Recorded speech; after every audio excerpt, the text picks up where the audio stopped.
संत रामपाल जी महाराज एक ऐसे महान संत जिन्होंने अपनी सतभक्ति, तत्व ज्ञान, करुणा और सेवा के बल पर समाज में नई मिसाल कायम की है। संत रामपाल जी महाराज की अगुवाई में उनके सभी सतलोक आश्रमों से समाज कल्याण के अद्भुत कार्यों ने समाज को सुनहरे भविष्य की एक नई उम्मीद दिखाई है। संत रामपाल जी महाराज से नाम दीक्षा लेने के बाद लाखों लोगों की लाइलाज बीमारियां जैसे कैंसर, एड्स आदि ठीक हुई। संत जी के ज्ञान से प्रेरित होकर उनके अनुयायियों ने लाखों यूनिट रक्तदान किया। संत जी ने लाखों बहन बेटियों का दहेज मुक्त विवाह करवाया।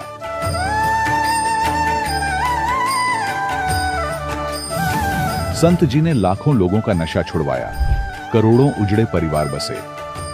संत जी के आश्रमों में समागम के दौरान निःशुल्क नेत्र चिकित्सा, दंत चिकित्सा प्रदान की जाती है। संत रामपाल जी महाराज द्वारा समय समय पर पर्यावरण संरक्षण के उद्देश्य से बड़े स्तर पर वृक्षारोपण किया जाता है। संत जी ने जरूरतमंदों को तत्काल राहत पहुंचाने के लिए एम्बुलेंस सेवा शुरू की। संत जी अपने अनुयायियों को देहदान के लिए प्रेरित करते हैं, जिससे मानवता की सेवा और चिकित्सा क्षेत्र में सुधार हो सके।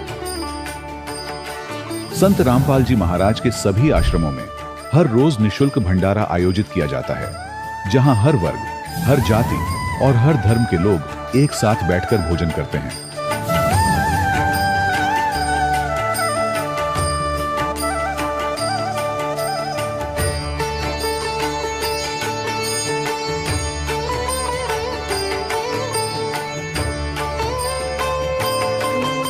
संत रामपाल जी महाराज की अन्नपूर्णा मुहिम ने गरीब और बेसहारा लोगों के जीवन में एक नई ऊर्जा और उम्मीद को जन्म दिया है। घर घर खाद्य सामग्री और जरूरी मदद पहुंचाकर संत रामपाल जी महाराज ने लोगों को दुख और मजबूरी से लड़ने की ताकत प्रदान की है।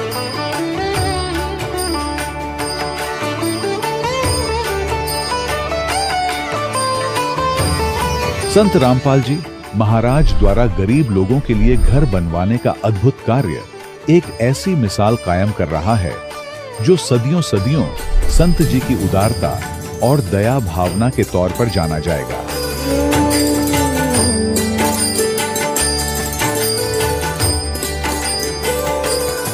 संत रामपाल जी महाराज के आश्रम में हजारों बुजुर्गों को सम्मान और प्यार के साथ जीवन जीने का अवसर मिलता है। उनके खाने, रहने और स्वास्थ्य की पूरी जिम्मेदारी संत रामपाल जी महाराज उठाते हैं। अनाथ बच्चों के लिए संत रामपाल जी महाराज के सभी आश्रम किसी वरदान से कम नहीं। यहाँ उन्हें शिक्षा, संस्कार और भविष्य के लिए बेहतर अवसर प्रदान किए जाते हैं। चाहे बाढ़ हो, भूकंप या महामारी, संत रामपाल जी महाराज और उनके अनुयायी हमेशा ही जरूरतमंदों के लिए सबसे आगे खड़े रहते हैं। कोविड महामारी के दौरान संत रामपाल जी महाराज के आश्रमों से करोड़ों लोगों के लिए भोजन, दवाइयां और जीवन रक्षक सामग्रियां उपलब्ध कराई गई। चाहे गरीब की मदद हो या किसी शोषित और पीड़ित वर्ग के हक और सम्मान की लड़ाई, संत रामपाल जी महाराज ने हमेशा ही उनकी दबी आवाज को सरकारों तक पहुंचाया है और उन्हें उचित न्याय दिलवाने में अहम भूमिका अदा की है। समाज में आध्यात्मिक और सामाजिक मूल्यों के प्रति जागरूकता लाने में संत रामपाल जी महाराज हर कदम पर मानवता के सच्चे सेवक साबित हुए हैं। संत रामपाल जी महाराज का जीवन हमें सिखाता है कि सच्ची सेवा वही है जो निस्वार्थ भाव से की जाए। आइए हम भी इस महान सेवा के कार्य में इस महान संत से जुड़ें और संत रामपाल जी महाराज से नाम दीक्षा लेकर अपने जीवन को धन्य बनाएं।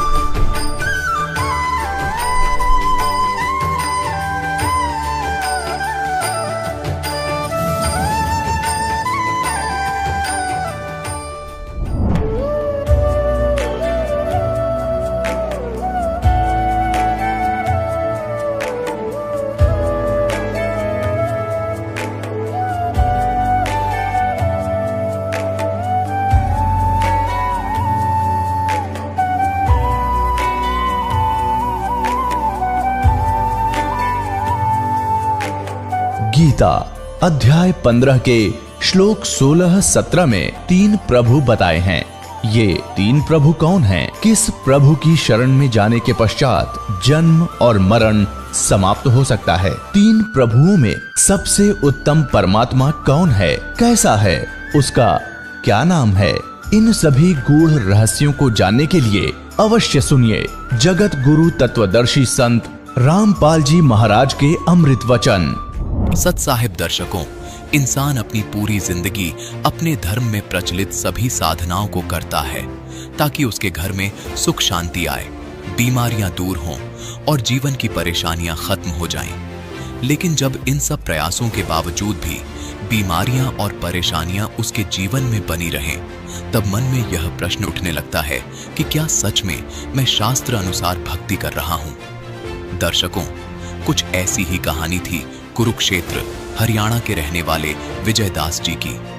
अपने धर्म में प्रचलित सभी साधनाओं को इन्होंने किया, लेकिन फिर भी जीवन में अनेकों समस्याएं बनी रहीं। लेकिन फिर जब 2009 में इन्होंने संत रामपाल जी महाराज का शास्त्र अनुसार ज्ञान सुना और संत रामपाल जी महाराज की शरण में आकर नाम दीक्षा ली, तो इनको चमत्कारिक लाभ होने लगे।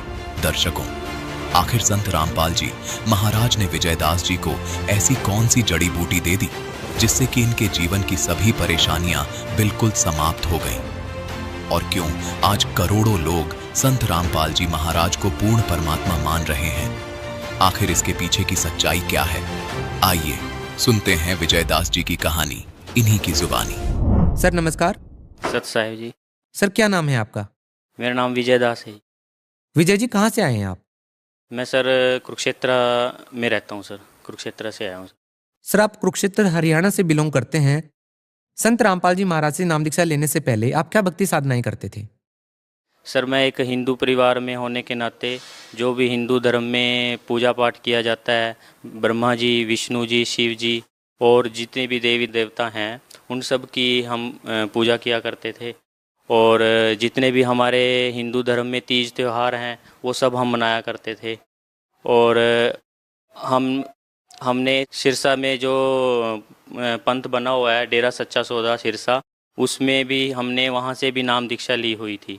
संत गुरमीत राम रहीम जी से हमने नाम दीक्षा ली थी और उन्होंने हमें 3 नाम दिए थे, सतपुरख, अकाल मूर्त, शब्द स्वरूपी राम।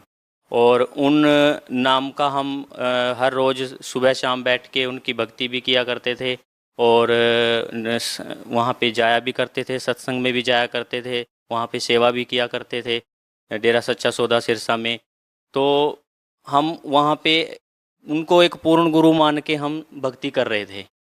लेकिन जब हमें सन 2009 में हमें संत रामपाल जी महाराज जी का एक शिष्य मिला, उनसे हमने ज्ञान गंगा पुस्तक ली और उस ज्ञान गंगा पुस्तक में पढ़ने के बाद हमें मालूम हुआ कि जो हम वहाँ पे जाया करते थे डेरा सच्चा सौदा सिरसा में, वो बताया करते थे कि परमात्मा निराकार है। लेकिन ज्ञान गंगा पुस्तक में और हमें हमारे सभी शास्त्रों के अंदर लिखा हुआ है कि परमात्मा साकार है, परमात्मा निराकार नहीं है। अगर परमात्मा निराकार है तो हम उसको देखेंगे कैसे? वहाँ पे तो कहा जाता है कि साधना करो, भक्ति करो और ये जो आपको नाम दिया गया है तीनों नाम का जाप करो, आपको 10वें द्वार पे प्रकाश दिखेगा। और एक तरफ तो कहते हैं प्रकाश दिखेगा, और अगर हम उनसे पूछते हैं कि परमात्मा कैसा है, कहते वो तो प्रकाश रूप है, बस वो प्रकाश ही भगवान है। लेकिन जब हमने ज्ञान गंगा पुस्तक पढ़ी, उस पुस्तक से संत रामपाल जी महाराज जी के ज्ञान से हमें मालूम हुआ कि परमात्मा निराकार नहीं है, परमात्मा साकार है और वो आते भी हैं, जाते भी हैं, देखने योग्य हैं परमात्मा, उनके दर्शन। सर संत रामपाल जी महाराज से नाम दीक्षा लेने से पहले आपने डेरा सच्चा सौदा सिरसा से नाम दीक्षा ले रखी थी। फिर आप संत रामपाल जी महाराज जी की शरण में क्यों आए? आपने संत रामपाल जी महाराज जी से फिर नाम दीक्षा क्यों ली? सर संत रामपाल जी महाराज जी की शरण में हम ऐसे आए कि हमें जो ज्ञान आज तक सुना गया था, जितना भी ज्ञान हमें अपने बड़े बुजुर्गों से या हिंदू धर्म से या हमें डेरा सच्चा सौदा सिरसा से जो भी हमें ज्ञान सुना, तो हमें उससे संतुष्टि नहीं हुई थी। फिर भी हम परमात्मा की खोज करते रहते थे। इसी खोज में हमने निरंकारी मिशन से भी नाम उपदेश लिया था, उनसे उनका मंत्र भी लिया था। वो कहते थे कि भी तू ही निरंकार, मैं तेरी शरण आ, मैनू बख्श दे। उन्होंने ये मंत्र दिया था, तो वो भी हमने 2-2.5 साल किया। लेकिन हमें किसी भी तरह का कुछ आध्यात्मिक अनुभव भी नहीं हुआ था और सही ज्ञान का नहीं मालूम हुआ था कि परमात्मा कौन है, कैसे हैं भगवान, कहाँ रहते हैं, किसने देखा है भगवान। तो ज्ञान गंगा पुस्तक को पढ़ने से हमें रियलिटी का पता चला कि परमात्मा कबीर साहिब हैं। सर, आपने ज्ञान गंगा पुस्तक को पढ़ा, आपको ज्ञान हुआ कि संत रामपाल जी महाराज पूर्ण संत हैं। सर, जब आप संत रामपाल जी महाराज की शरण में गए, सर आपको क्या अलग लगा? आपको क्या अनुभव हुए? क्या आपको पूर्ण संत की शरण में जाने का अनुभव हुआ? आपको लगा कि अब मैं सही जगह पर आ गया हूँ? क्या कहना चाहेंगे? सर, जब से हम परमात्मा की शरण में आए हैं संत रामपाल जी महाराज जी की, जिस दिन से हमने पुस्तक ही पढ़ी थी, सिर्फ उस पुस्तक को पढ़ने से ही हमें असली पता चल गया था कि भी परमात्मा कबीर साहिब हैं। और जो हमारी खोज थी कि भी भगवान कौन है, वो हमारी पूरी हुई कि भी परमात्मा कबीर साहिब हैं। और जैसे पुस्तक हमने सारी पढ़ी, पुस्तक को पढ़ने से हमने सारे प्रमाण देखे। संत रामपाल जी महाराज जी ने सारे प्रमाण दिखाए कि गीता में भी कबीर साहिब लिखा हुआ है। गीता जी के अध्याय नंबर 8 का श्लोक नंबर 9 है, उसमें लिखा है कवियम पुराणम अनुशीसा ताराम, और कि वो परमात्मा कबीर देव हैं और उनकी भक्ति करनी चाहिए, पूर्ण संत से नाम उपदेश लेना चाहिए। तो संत रामपाल जी महाराज जी से नाम लेने के बाद हमें भगवान के बारे में सही जानकारी मिली कि भी परमात्मा कबीर साहिब हैं, सभी शास्त्रों में उनका प्रमाण है। सर, ज्यादातर श्रद्धालु संत रामपाल जी महाराज की शरण में इसलिए जाते हैं कि उनको कोई भूत प्रेत की बाधा होती है, या वो नशा ज्यादा करते हैं, नशा छोड़ना चाहते हैं, किसी को कैंसर जैसी बीमारियां हैं, या किसी को अन्य शारीरिक परेशानियां हैं। आपने संत रामपाल जी महाराज को केवल आध्यात्मिक ज्ञान प्राप्त करने के लिए गुरु बनाया, या आपको भी कोई परेशानी थी? और यदि आपको कोई परेशानी थी तो क्या संत रामपाल जी महाराज की शरण में जाने के बाद वो ठीक हो गई? हाँ जी सर, मैं इसके बारे में भी आपको बताना चाहूँगा कि हमें सबसे पहले तो आध्यात्मिक ज्ञान पता चला यहाँ से। और हमारे जब से मतलब हमारे घर पे भी प्रेत बाधा थी, हमने नए घर बनवाए थे और किसी से हमने मतलब नया प्लॉट लेके घर बनवाए थे, और जो पहले रहा करते थे वो भी उसमें वहाँ बसे नहीं थे, उनको भी छोड़ के जाना पड़ा था। तो जब से हमने नए घर बनवाए, हम रहने लगे, तो हमारे घर में भी वही सेम प्रॉब्लम हो गई थी। कभी तो कोई भी नई भैंस लेके आते थे, उसके थनों में दूध में खून आने लग जाता था। उसके लिए हमने कि ये हमारी प्रेत बाधा बताई कि आपके घर में प्रेत बाधा है, यहाँ पे कोई मुर्दा गड़ा हुआ है, ऐसे बताया गया कि भी यहाँ पे किसी मुसलमान को दफनाया गया है, कुछ ऐसा बताया कि। तो उसके निवारण के लिए हमने यज्ञ भी करवाए, और जैसे कि टोना टोटका कहते हैं कि भी ये कर देना चाहिए, वो भी हमने करवाया, लेकिन हमारा कहीं से कोई लाभ नहीं हुआ था। जब संत रामपाल जी महाराज जी से हमारे सारे परिवार ने नाम दीक्षा ली परमात्मा का, हमें सभी मंत्र मिले भगवान के, और सभी मंत्रों को मंत्र करने से, जाप करने से, सुबह शाम दोपहर की आरती करने से, जैसे ही हम मालिक की शरण में आए उसी दिन से हमारे घर में कभी भी किसी तरह की ऐसी कोई बाधा नहीं रही, और सभी लाभ मिला है हमें परमात्मा से। सर देखिए, जैसा कि आपने बताया कि संत रामपाल जी महाराज की शरण में जाने के बाद आपको बहुत लाभ हुआ है। सर, यदि बात करें अध्यात्म की, या एक तरह से कहें कि ज्ञान की, तो संत रामपाल जी महाराज ने कुछ वर्ष पहले ही आध्यात्मिक मार्ग में कदम रखा है, या ये कहें कि नाम दीक्षा देना शुरू किया है और सत्संग प्रवचन शुरू किए हैं। सर, वहीं दूसरी तरफ जिन पंथों को छोड़ करके आप संत रामपाल जी महाराज जी की शरण में आए हैं, वो पंथ हजारों वर्षों से, सैकड़ों वर्षों से चले आ रहे हैं। तो आखिर क्या भिन्नता थी? आखिर ये कैसे संभव हुआ कि जो धर्मगुरु सैकड़ों वर्षों से नाम दीक्षा दे रहे हैं, पीढ़ी दर पीढ़ी नाम दीक्षा देते आ रहे हैं, उनके पास वो भक्ति विधि नहीं थी जो संत रामपाल जी महाराज के पास है?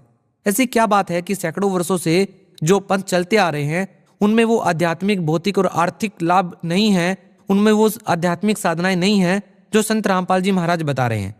आखिर संत रामपाल जी महाराज से नाम दीक्षा लेने के बाद लोगों को लाभ कैसे मिल रहे हैं, और आपको क्या भिन्नता नजर आती है संत रामपाल जी महाराज में और अन्य धर्मगुरुओं में? सर, आपने बिल्कुल सही कहा कि हजारों वर्षों से जो धर्मगुरु बने हुए हैं या इतने पीढ़ी दर पीढ़ी नाम देते हुए आ रहे हैं, उनके श्रद्धालुओं को कोई लाभ नहीं हो रहा। और संत रामपाल जी महाराज जी के शरण में जो भी भगत आ जाता है, चाहे आर्थिक प्रॉब्लम हो, चाहे किसी भी तरह की उनको प्रॉब्लम हो, भूत प्रेत का साया हो, या कोई भी उनको किसी भी तरह की प्रॉब्लम हो, उनको तुरंत लाभ मिल जाता है। ये परमात्मा का ही चलाया हुआ मार्ग है।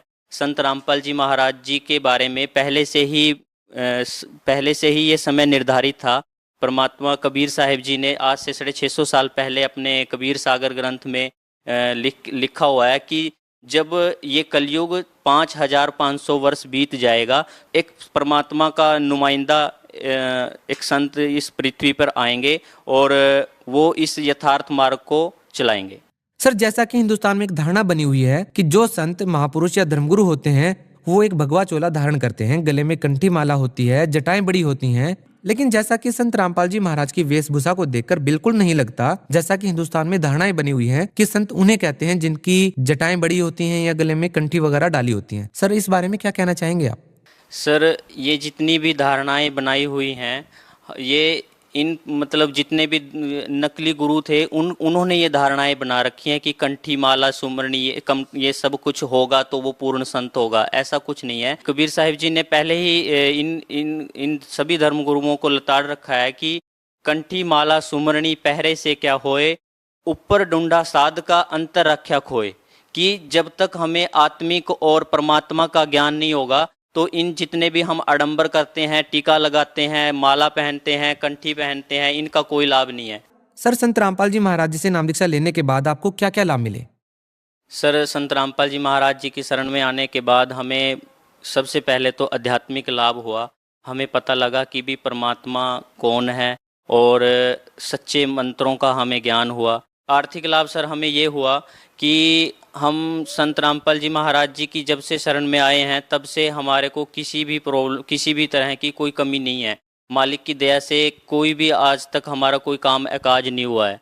आर्थिक लाभ भी हमें बहुत हुए हैं, लेकिन परमात्मा के ज्ञान से हमें पता चला कि भी साईं इतना दीजियो जिसमें कुटुंब समाए, हम भी भूखे ना रहें अतिथि ना भूखा जाए।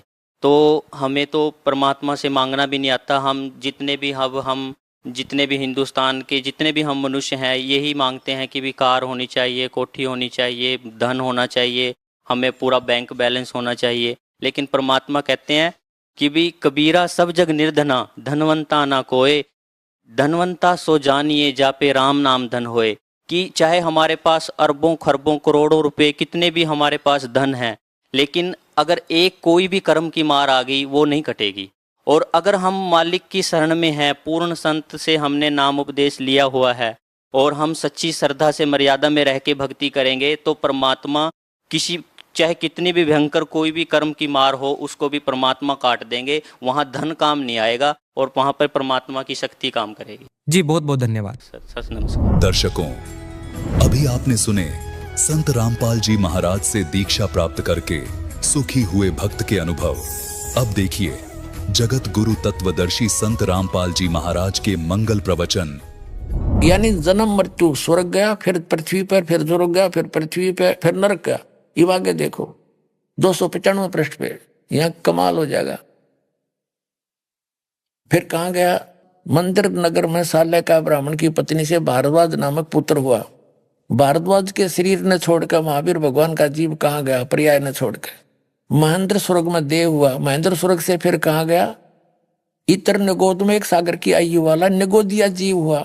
निगोद से निकलकर श्री महावीर भगवान का जीव कहाँ गया? अब देखो अनेकों भाव धारण किए जो इस प्रकार है। 1000 आख वृक्ष के भाव, 80,000 सीप के भाव, 20,000 नीम के भाव वृक्ष के भाव, 90,000 बार केली वृक्ष के भाव, 3,000 बार चंदन वृक्ष के भाव, 5 करोड़ बार कनेर वृक्ष के पेड़ों के शरीर और 60,000 बार वैश्या के शरीर, 5 करोड़ बार शिकारी के जीवन और 20 करोड़ बार हाथी बना, 60 करोड़ बार गधा बना और 30 करोड़ बार कुत्ता, 60 करोड़ बार नपुंसक, 20 करोड़ बार स्त्री, 90 लाख बार धोबी और 8 करोड़ बार घोड़ा, 20 करोड़ बार बिल्ली और 8 लाख बार गर्भपात से मरण और केवल 80 लाख बार देव प्रयाग को प्राप्त हुआ। ये है रियल जन्म मरण का चक्र, बिल्कुल सत्य है। कब तक? जब तक उस अल्लाह अकबर की सत साधना इस दास से प्राप्त नहीं होगी तो ऐसे जन्म मृत्यु सबकी होगी।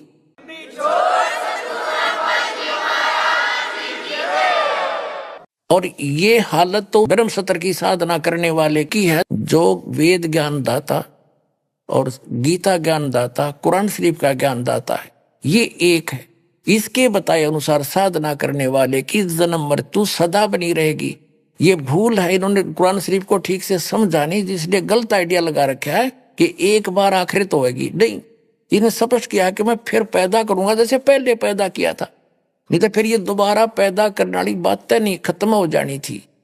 तो अब ये है ओरिजिनल, क्योंकि बाबा आदम ऊपर मिले तो पहले जा चुके हैं, वो भी खत्म होगी। बाबा हजरत अब्राहिम, मूसा जी, ईसा जी ऊपर बैठे हैं, पूरी जमात की जमात है। बाबा आदम की सारी संतान, कोई नरक में कोई स्वर्ग में। तो वो सिद्धांत गलत सिद्ध हो गया कि कब्र में पड़े रहेंगे, और फिर वो तो सब पे लागू होना चाहिए, फिर जो सबके लिए कुरान शरीफ है। तो ये इन्होंने ठीक से समझा नहीं कुरान शरीफ को, ये वास्तविकता ये। और ये हालत है उस व्यक्ति की है, मारीची वाले जीव की, जो वेदों अनुसार साधना कर रहा था। इसके बाद ये महावीर जैन हुआ। देखो ये सारा कुछ भोग का यो फिर आगे चल गया, फिर जन्म मृत्यु ऐसे चली, ये जन्म मृत्यु चली रही थी, हाथी घोड़े वृक्ष सब में इसका जीवन गया, और फिर देव हुआ, और फिर 7वें नरक में गया। उसके बाद 7वें नरक से महावीर भगवान का जीव कहाँ गया, ये सारा चल रहा है। पर्वत पर सिंह हुआ, फिर पुनः नरक में, प्रथम नरक में गया, फिर कहाँ गया, ये हुआ, फिर यहाँ आ जाते हैं 7वें स्वर्ग में देव हुआ।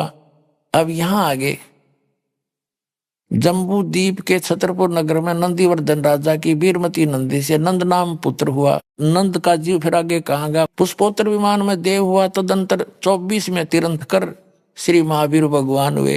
इतनी बिरान माटी हुए, पाछे महावीर भगवान हुआ। अरे महावीर भगवान ने के रंग लाए वो देख लो आगे। श्री महावीर भगवान हुआ, और श्री महावीर भगवान के जीव ने कितने पाखंड मत चलाए, उत्तर है 363 पाखंड मत चलाए।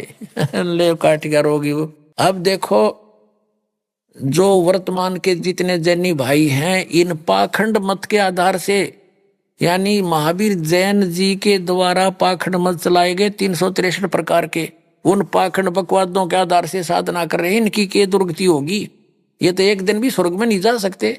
जो शास्त्र अनुकूल ऋषभ देव जी से नाम लेकर के वो पुण्यात्मा मारीची साधना कर रहा था, उसकी यह दुर्गति, वो कम से कम स्वर्ग तक तो घूम आया। और इस पाखंड मत के आधार से तो सीधे नरक में जाएंगे सारे के सारे। अब इससे दो बात सिद्ध होगी, एक तो जन्म मृत्यु ऐसे है, ये बिल्कुल सही विधान है, और इन मुसलमान भाइयों का कहना ये गलत है, और कुरान शरीफ से भी स्पष्ट हो गया, और हजरत मोहम्मद की जीवनी से स्पष्ट हो गया। वास्तविकता यही है कि जब तक पूर्ण परमात्मा सत्य पुरुष की साधना, उस अल्लाह अकबर की सत्य साधना नहीं मिलेगी, तब तक जन्म मृत्यु सदा बनी रहेगी। ये कब्र के अंदर रहना, ये विधान बिल्कुल गलत है, ये कुरान शरीफ को नहीं समझ पाए। और उस सदा के लिए समाप्त कराने के लिए परमात्मा ने दया कर रखी है अपने सभी पुण्यात्माओं पर, क्योंकि उस परमात्मा के सभी बच्चे हैं। जीव हमारी जाति है, मानव धर्म हमारा, हिंदू मुस्लिम सिख ईसाई धर्म नहीं कोई नारा। हम सभी एक परमात्मा के बच्चे हैं, उस अल्लाह अकबर के बच्चे हैं। हम शैतान के लोक में रह रहे हैं, यहाँ बिरान माटी कर रखी सबकी। आज सब कुछ दिखाई देता, कल मृत्यु हो जाती है, कुछ भी साथ नहीं। ये धोखे में देकर और विवश करके रखा हुआ है, ये सारे काम जबरदस्ती करवाता है। हजरत मोहम्मद को इसने अपना ज्ञान जबरदस्ती पढ़ाया, जबरील देवता के माध्यम से डरा धमका कर। इसका विधान दिखाएंगे कभी समय आने पर। तो ये ऐसे ही कर रहा है, और वो पूर्ण परमात्मा स्वयं आता है, सह शरीर आता है, उसका नाम कबीर है, अल्लाह अकबर है, वो परमात्मा कबीर है। वो आकर के अपना सच्चा ज्ञान रूबरू आकर देता है। हम पहचान नहीं पाते क्योंकि हम गलत ज्ञान ग्रहण किए हुए थे।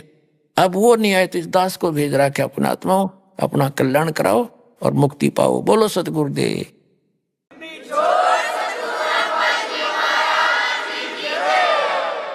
परम पिता परमात्मा पूर्ण ब्रह्म सारी सृष्टि के रचनार कबीर देव कबीर साहिब अल्लाह अकबर परम अक्षर ब्रह्म पूर्ण परमात्मा जी की असीम रजा से आप परमात्मा की प्यारी आत्माएं उस परमेश्वर की महिमा सुनने के लिए उपस्थित हुए। धन भाग हैं आपके, धन हैं आपके माता पिता जिनसे आपका जन्म हुआ। परमात्मा कहते हैं सूक्ष्म वेद के अंदर वो स्वयं आकर ज्ञान देते हैं, या तो माता भगत जन या दाता या सूर, और नहीं तो रह ले बांझड़ी क्यों व्यर्थ गंवावे नूर।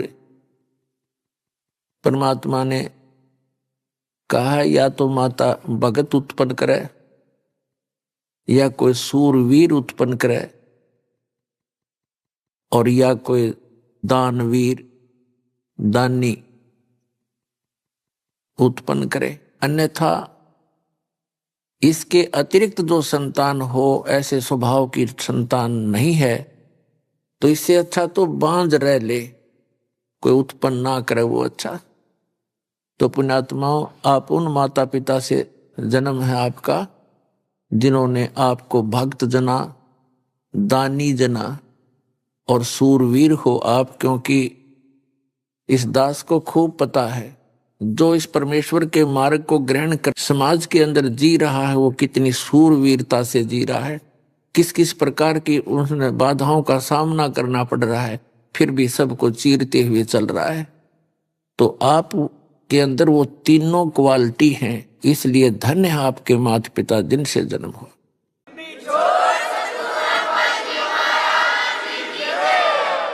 और उससे भी सौभाग्य आपका धन्य हो आपके आपको ऐसे समय में जन्म मनुष्य का।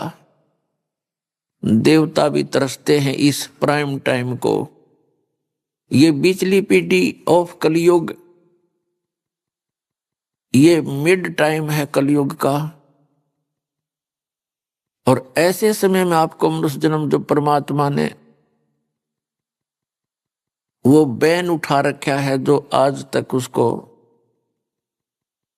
छुपा के रखना था, जिस यथार्थ भक्ति और ज्ञान को, आज परमात्मा का वो समय आ गया है जिस समय में इसको सार्वजनिक करना था। और ऐसे समय में आपका जन्म पुण्यात्माओं लाल की परख जोरी कर सकता है, ना उसको स्वयं पता होता है तेरी कितनी कीमत है, ना अनजान व्यक्तियों को पता होता है इस लाल की कीमत कितनी है। ये दास जौहरी है, आप उस परमात्मा के हीरे मोती लाल हो। आपके लिए वो परमात्मा कितने तरफ रहे थे अपनी प्यारी आत्माओं को काल के जाल से निकालने के लिए, कितने युगों से आपके पीछे पड़ रहे हैं, कितने आपके पीछे फिर रहे हैं। कहते हैं गोता मारूं स्वर्ग में और जा बैठूं पाताल, और गरीब दास ढूंढते फिरे हम अपने हीरे मोती लाल। आप उन हीरे मोती लालों में से हैं जो कि काल ने पता नहीं कहां कहां फेंक दिए थे, और आज आपको ऐसे समय में मनुष्य जीवन प्राप्त है। तो पुण्यात्माओं, अब इसका लाभ उठाना, सावधानी बरतना थोड़ी सी, बस इतने में बात बन जाएगी। क्योंकि आप तो युगों युगों से मालिक की शरण में रहे हो, फिर पैर फिसल गया फिर चले गए। अब जिनको सारनाम प्राप्त हो जाता है और वो पार नहीं हो सकते क्योंकि कई कारण बन जाते हैं, तो वो पुण्यात्माएं परमात्मा की प्यारी आत्माएं होती हैं। सारनाम जिनको मिलता है वो विशेष आत्माएं होती हैं, वो पार नहीं होती हैं या भटकती रहती हैं, तो फिर परमात्मा नए सिरे से फिर उनको तैयार करता है। तो इस चौथे युग में इसी समय में आपका दाव लगेगा पार होने का, और इसको चूक गए तो पुण्यात्माओं बहुत लंबा फिर बखेड़ा फिर शुरू हो जाएगा। तो सावधानी बरतना, और सावधानी इतनी है कि जो गुरु वचन पर डट गए कट गए फंद 84 के, भाई जो गुरु वचन पर डट गए कट गए फंद 84 के। गुरु जी की आज्ञा का पालन करें, समाज ने एक तरफ धर दे, क्योंकि जो इस ज्ञान को नहीं सुनते वो तो अपने जो रीति रिवाजों को अंतिम मान के उसी प्रोसेस को, उसी प्रोसीजर को फाइनल माने बैठे हैं। लेकिन हमारा मार्ग उससे हटकर है, और इस भगत और जगत का आपस में विरोध क्यों रहा है? इसका कारण यही है कि समाज की रीतियां अलग हैं। वो तो यही जन्म और मृत्यु के इस प्रोसेस में इस चक्कर में रहने की है और हमने इससे निकलना है। उससे निकलने के लिए वो रीति रिवाजें अलग हैं, तो हमने उनसे हटकर आगे बढ़ना है और किसी का बुरा नहीं मानना। यदि आपको कोई गलत कहता है, आपने ये जानकर कि वो बालक है, उनको ज्ञान नहीं है, आपका जो विरोध करते हैं वो अनजान है, जब उनको समझ में आएगा तो उनको बहुत पछताना पड़ेगा। पुण्यात्मा, उस परमात्मा ने आके ये ज्ञान दिया है कि मनुष्य जीवन बार बार प्राप्त नहीं होता, और प्राप्त हो जाता है तो फिर उसमें संत नहीं मिला करते। संतों के झुंड फिर रहे हैं। शास्त्र विरुद्ध साधना बताने वाले महापुरुष संत कहलाने वाले बिना गिनती के हैं। कदम कदम पर काल ने ऐसा भयंकर मुहिम छेड़ रखा है वर्तमान में। उसको पता है कि वो समय आ गया कि परमात्मा अपने बच्चों को सबको ग्रहण करेंगे, और उसने भी अपना पूरा एडी से चोटी का जोर लगा रखा है। ये नकली पंथ चला के नए नए संत न्यारे पैदा करके जहां देखा 20-30 हजार 50 हजार 1-2 लाख करोड़ करोड़ व्यक्तियों को ये काल के दूत फंसाए बैठे हैं। तो पुण्यात्माओं, परमात्मा ने सबसे बड़ी दया करी आपके ऊपर कि आपको शिक्षित कर दिया। ये दास खूब देख रहा है कि जब दास का जन्म हुआ सन 1951 में, 8 सितंबर 1951 को, उस समय शिक्षा का कोई विशेष जोर नहीं था, किसी की रुचि नहीं थी। 10 वर्ष के बाद देखा कि शिक्षा की कुछ रुचि बनी, और 10-20 वर्ष के बाद तो देखा कि लोगों ने शिक्षा को ही मूल चीज मान लिया। अपने बच्चों को, सबको, बेटियों को, बेटों को शिक्षा में सबको शिक्षित करना चाहा। तो ये परमात्मा की दया थी। नहीं, हमारे समय में लड़कियों को स्कूल नहीं भेजते थे। मेरी 4 बहनें थी, उनमें से एक ही शिक्षा ग्रहण कर पाई, जो सबसे लास्ट थी, बाकी तो ऐसे अशिक्षित रही। तो कहने का भाव ये है कि परमात्मा ने आप पे रजा बख्शी, चाहे किसी भी लालच में आपने बेटियों को भी पढ़ाना शुरू कर दिया और बेटे भी पढ़ गए।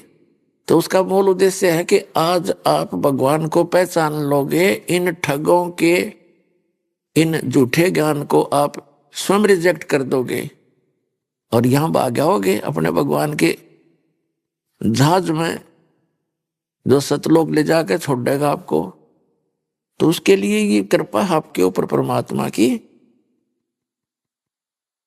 कि आपको ऐसे समय में जन्म मिला। तो पुण्यात्मा, दास ने जिस समय ये सत्संग शुरू किए थे और प्रोजेक्टर के माध्यम से पुस्तकें दिखानी प्रारंभ की,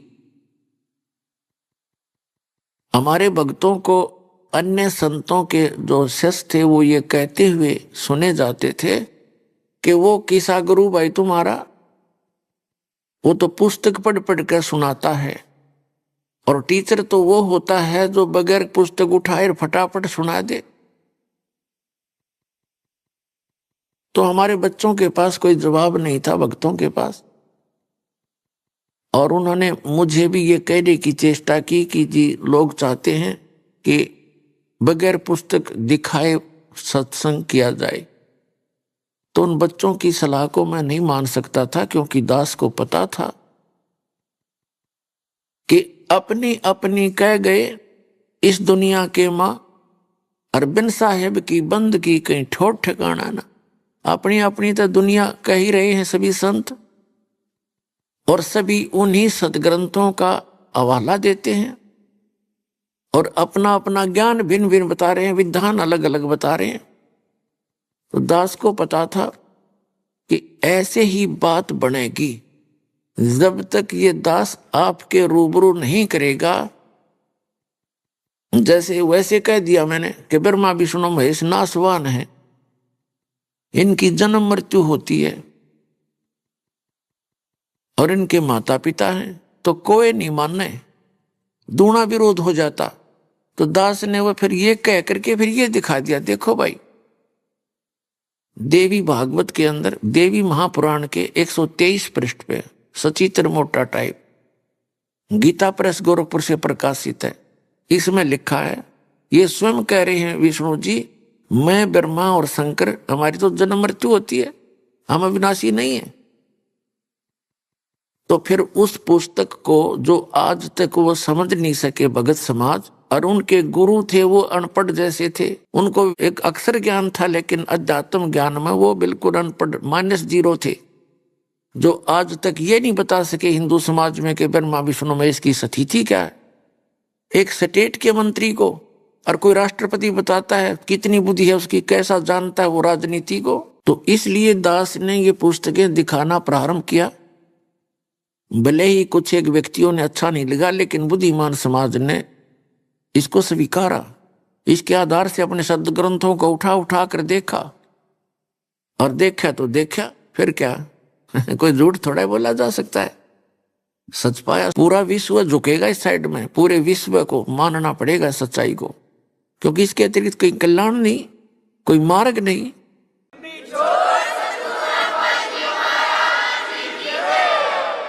तो जो प्रसंग चल रहा है कि ये बीच वाला समय जो कलयुग का है, ये मोक्ष काल है, मोक्ष समय है। और इस समय में जो भी परमात्मा की शरण में आ जाएंगे, सतभक्ति करेंगे, उनका मोक्ष होगा, वो उस स्थान पर चले जाएंगे। श्रीमद् भगवद गीता अध्याय नंबर 15 के श्लोक नंबर 4 में कहा है कि तत्वदर्शी संत की प्राप्ति के उपरांत उस तत्व ज्ञान रूपी शस्त्र के द्वारा इस अज्ञान रूपी गुत्थी को काटकर, अर्थात तत्व ज्ञान से अध्यात्म ज्ञान को पूर्ण रूप से समझकर उसके पश्चात परमेश्वर के उस परम पद की खोज करनी चाहिए, जहां जाने के बाद साधक फिर लौटकर कभी संसार में नहीं आते।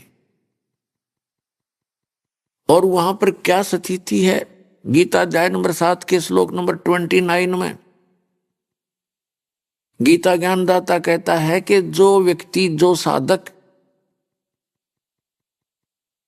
जरा और मरण से छूटने के लिए प्रयत्न कर रहे हैं, जरा माने वृद्धावस्था का दुख, मरण माने मृत्यु, जो जरा और मरण से छूटने के लिए प्रयत्नशील हैं अर्थात भक्ति कर रहे हैं, वे तत्ब्रह्म से, संपूर्ण अध्यात्म ज्ञान से और सभी कर्मों से परिचित हैं। अब अर्जुन ने 8वें अध्याय के प्रथम मंत्र में पूछा कि किम तत्ब्रह्म, वो तत्ब्रह्म क्या है जिसको जानने के बाद साधक केवल जरा और मरण से छूटने का ही प्रयत्न करते हैं। इसका उत्तर दिया है 8वें अध्याय के 3 श्लोक में श्रीमद् भगवद गीता में कि वो परम अक्षर ब्रह्म है, परम अक्षर ब्रह्म है। इस परम अक्षर ब्रह्म को गीता में परम अक्षर ब्रह्म, वेदों में पूर्ण परमात्मा और कुरान शरीफ के अंदर इसे अल्लाहु अकबर कहा है। अल्लाहु अकबर, अल्लाह ताला।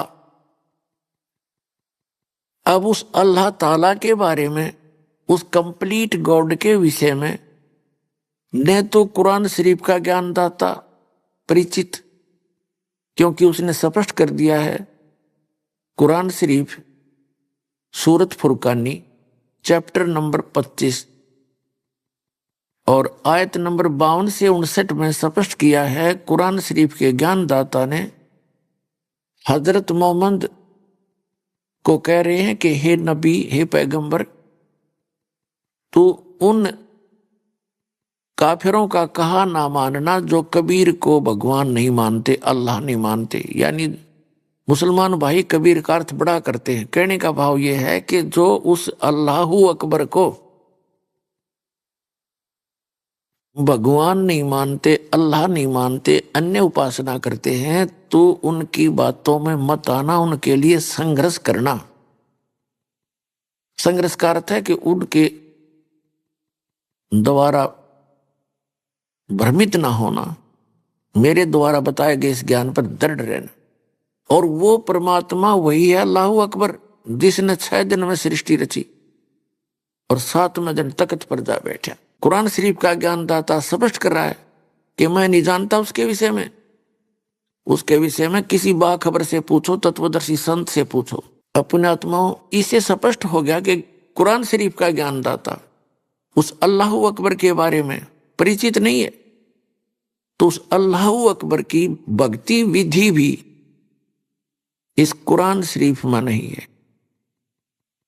उसके लिए तो ऑप्शन छोड़ दिया उसने कि बाखबर बताएंगे, तो बाखबर ये दास है। आज मानियो, चाहे 10 वर्ष के बाद मानना पड़ेगा आपको। इस पृथ्वी पर यदि कोई संत है, सतमार्ग दर्शन करने वाला, तो ये दास है।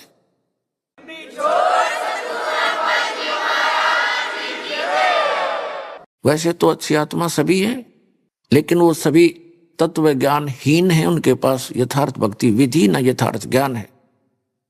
इसी प्रकार गीता ज्ञानदाता चौथे अध्याय के 32वें श्लोक में कहता है कि अर्जुन, जो 25 से लेकर 30 श्लोक तक चौथे अध्याय के मैंने बताया कि कोई देवताओं की पूजा करता है, कोई केवल स्वाध्याय करता है, कोई तीक्ष्ण अहिंसावादी व्रत रखता है, जैसे मुंह पर पट्टी बांध कर नंगे पैरों घूमते हैं, या कोई आसन करते हैं, कोई देवताओं की पूजा करते हैं। ये अपनी अपनी साधना को पाप नाशक जानते हैं, लेकिन वो कंप्लीट ज्ञान नहीं है।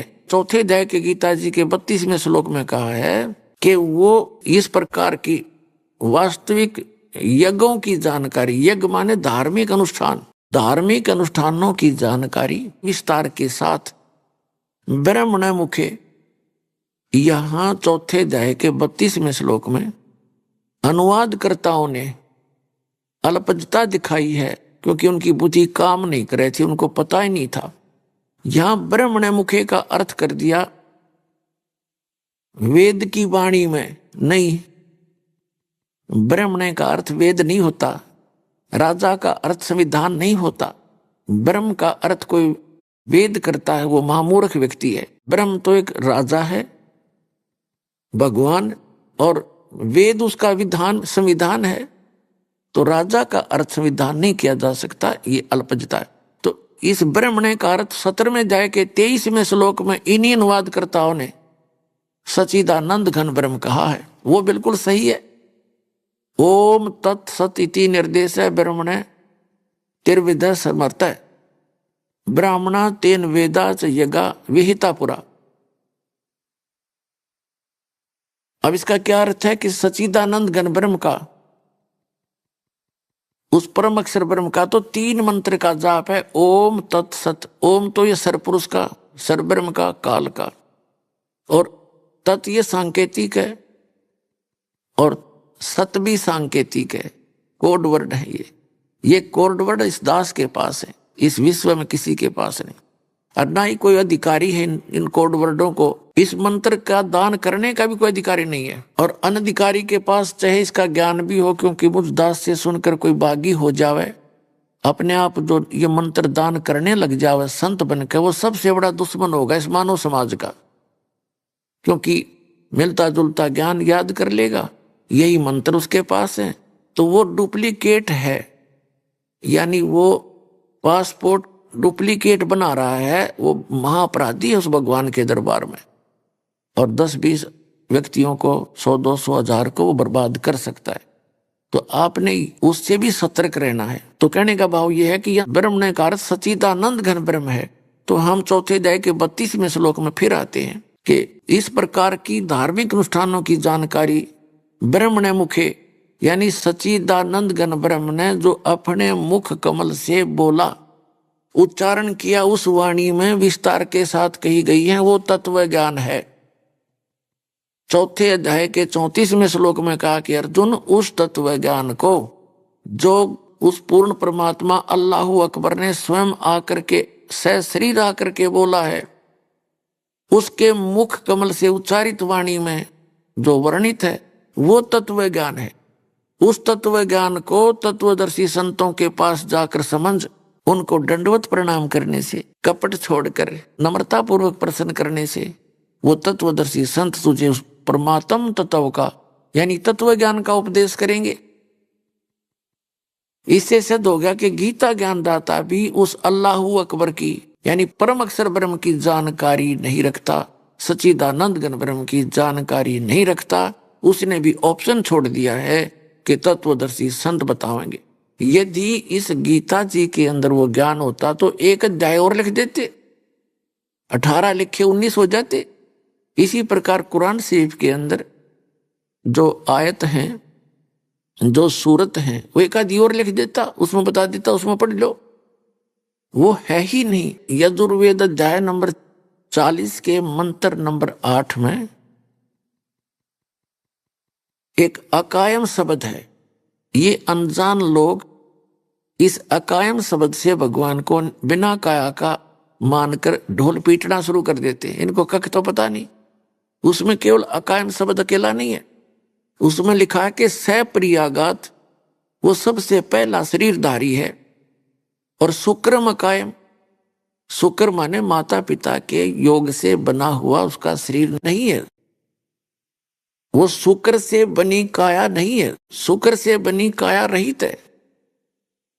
और फिर आगे उसमें लिखा असनाविरम अवर्णम, अवर्णम यानी उसमें कोई जख्म नहीं होता, वो निराम्य है, निरोग है उसका शरीर।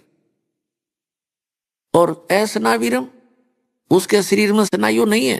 तो इसका मतलब बॉडी तो है उस भगवान की, और उसका स्पष्ट नाम लिखा है वो कबीर मनीषी, वो कबीर देव है, सर्वज्ञ है। मनीषी माने सर्वज्ञ, और स्वयंभू है, स्वयं ही बनता, उसका कोई जनक नहीं है।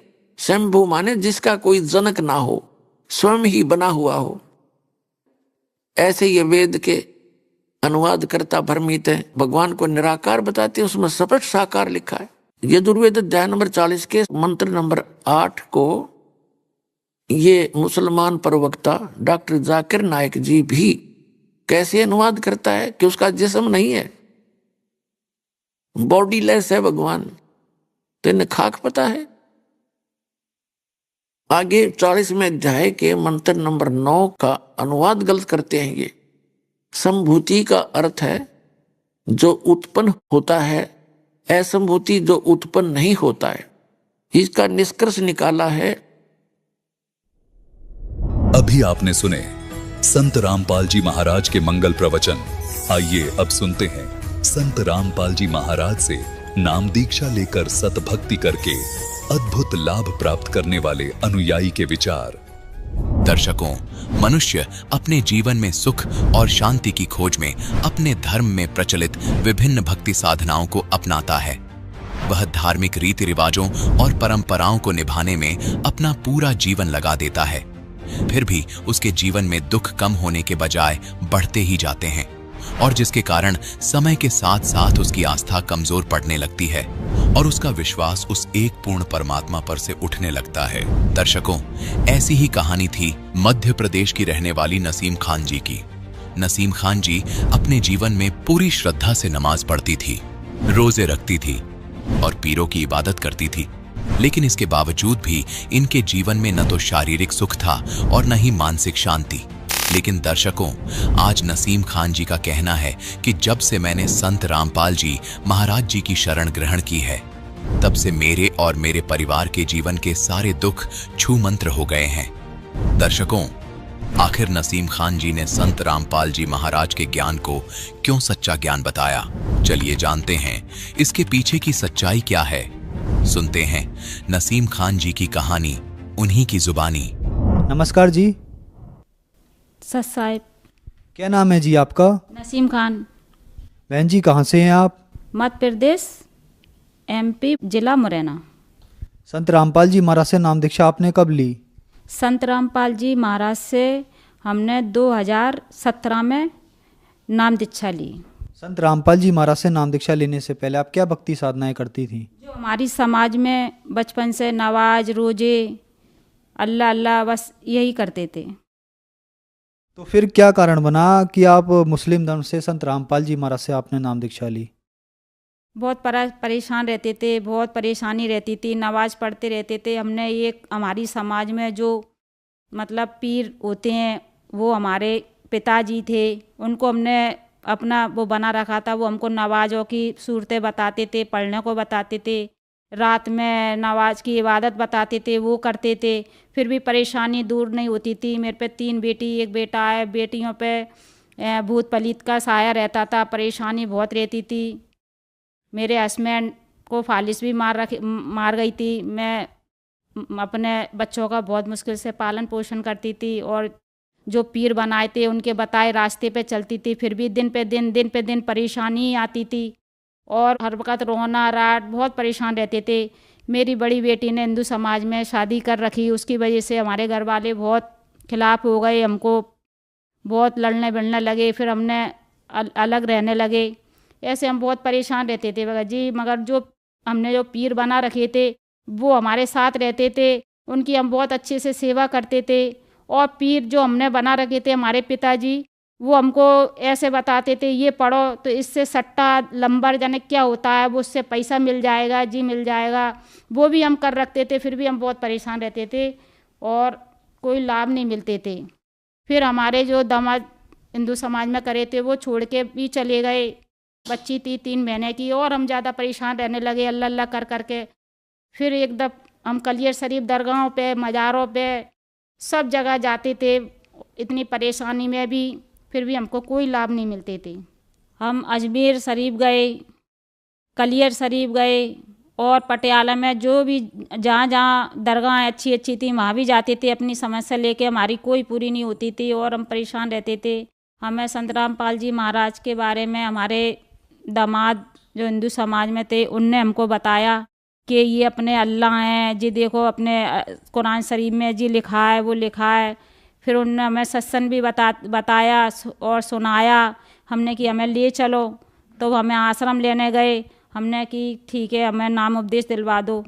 फिर हमने नाम उपदेश लिया संत रामपाल जी महाराज से। जैसे कि आपने बताया कि मुस्लिम धर्म में जितनी भी भक्ति साधनाएं होती हैं वो सब करते थे आप अजमेर शरीफ भी गए और भी आपने नाम गिनाए।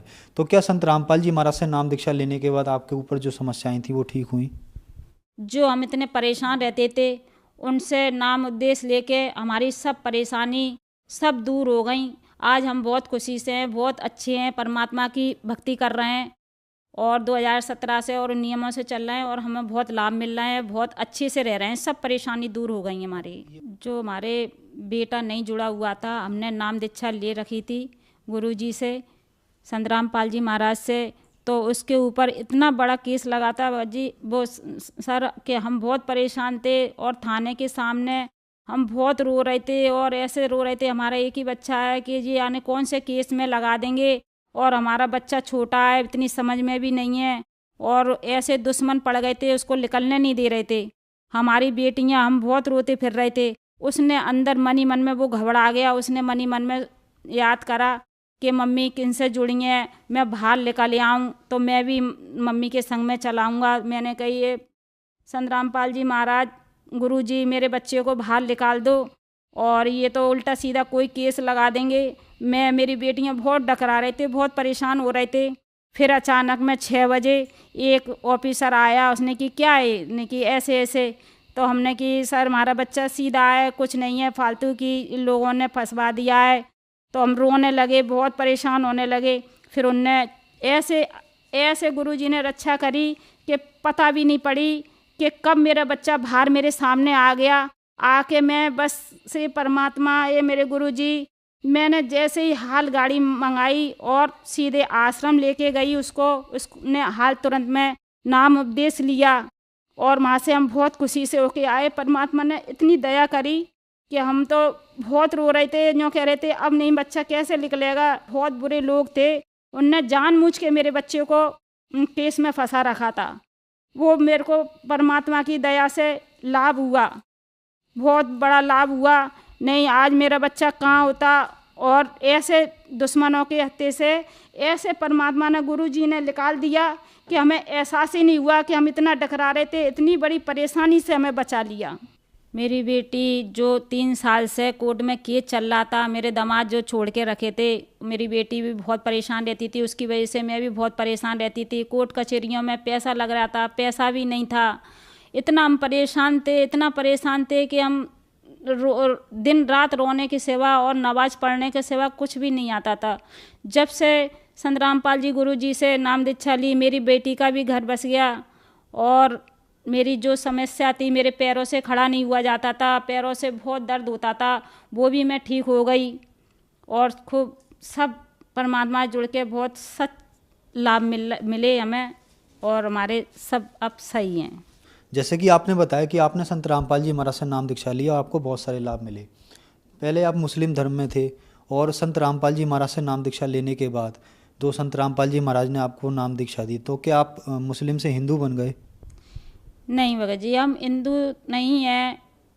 हमारे संत रामपाल जी महाराज बताते हैं, जीव हमारी जाति है, मानव हमारा धर्म, हिंदू मुसलमान सिख ईसाई धर्म कोई न्यारा नहीं और हमें इससे कोई फ़र्क नहीं पड़ता है। हमें परमात्मा अल्लाह हमें मिल गए और हमें यही चाहिए, हमें कोई मतलब नहीं है। परिवार जो हमारे मुसलमान हैं, जो हमारे घर वाले हैं, वो हम पे विरोध करते हैं, हिंदू बन गई है, हिंदू बन गई है। हम कहते हैं हमें तो ठीक है, हम हिंदू बन गए हैं, पर हमें अल्लाह तो मिल रहा है। नमाज इतनी पढ़ ली, इतने हमने सब कुछ कर लिए हैं, इतनी परेशानी उठा ली, हमें कुछ अल्लाह नहीं मिले, हमें अब अल्लाह मिले। देखो कुरान शरीफ खोलो, हम खूब समझाते हैं मगर उनके समझ में नहीं आती है। संत रामपाल जी हमारे महाराज हमको हिंदू नहीं बनाते हैं, वो जो मुसलमान जो कुरान शरीफ में लिखा है उसके हिसाब से हमें मुसलमान के धर्म से जो इबादत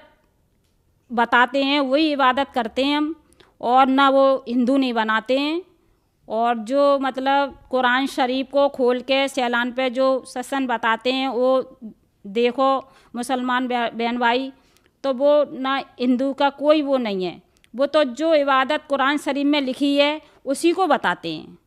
आज जो दर्शक टीवी पे आपको देख रहे हैं और वो भी मुस्लिम समाज से हैं, तो उनके लिए आप क्या कहना चाहेंगी? मैं उनसे यही कहती हूँ कि मुसलमान समाज से कि देखो अपने अल्लाह और जो कुरान शरीफ पढ़े हुए हैं उनको खोल के देखो। चैलान पे रामपाल गुरुजी का सत्संग आता है, उसको देखो तो आपके समझ में आ जाएगी। वो हिंदू नहीं बनाते हैं, जो अपना कुरान शरीफ कह रहा है वही से इबादत बताते हैं। मैं मुसलमान समाज से यही कहती हूँ, अपने अल्लाह आए हुए हैं उनको पहचानो और समझो और सही इबादत करो, जो इबादत करनी चाहिए, जो नहीं कि नवाज में और दरगाहों पे वहाँ जहाँ कुछ नहीं मिलेगा। मैं भी एक मुसलमान समाज से हूँ और आज मुझे सही इबादत मेरे संत रामपाल जी महाराज ने मुझे बताई हुई है, उससे मुझे काफ़ी लाभ मिले हैं कुरान शरीफ के अनुसार। ठीक है, कुरान शरीफ मेरी बेटियां भी पढ़ी हुई हैं, मैं भी पढ़ी हुई हूँ। आज मैं उसको पढ़ के मैंने देखा है, आप भी देखो और समझो तो आपके समझ में आ जाएगी। अपने अल्लाह कबीर साहब हैं, अपने 786 बार जो कुरान शरीफ में नाम दिया हुआ है, तो मुसलमान समाज कहती है कि हमारा 786 लक्खी है, तो उसको समझो तो कि वो लक्खी क्यों है। अपने अल्लाह का नाम कबीर साहब, कबीरन कबीरा खबीरा, जो कुरान में लिखा हुआ है उसको पहचानो कि यही अल्लाह हैं। जी तुमने अल्लाह अल्लाह अल्लाह अल्लाह कर रहे हो, उससे तुम्हें कोई लाभ नहीं मिल रहे हैं। जैसे कि हाल ही के कुछ वर्षों से देखा गया है कि संत रामपाल जी महाराज से मुस्लिम समाज है वो भी बहुत ज़्यादा संख्या में जुड़ रखा है, जैसे आपकी तरह। अगर कोई श्रद्धालु टीवी पे आपका इंटरव्यू सुनना है, अगर वो मुस्लिम धर्म से भी है, तो वो संत रामपाल जी महाराज से नाम दीक्षा कैसे ले सकता है? चैलान पे गुरु जी का सत्संग आता है, उसके नीचे पट्टी आती है, उसमें उनका नंबर लिखा है और उससे अपन नंबर से फ़ोन लगा के और पूछ सकते हैं। और जगह जगह पे संत रामपाल जी गुरु जी के नाम केंद्र बने हैं, वहाँ जाकर नाम उपदेश ले सकते हैं। धन्यवाद जी। सत साहिब।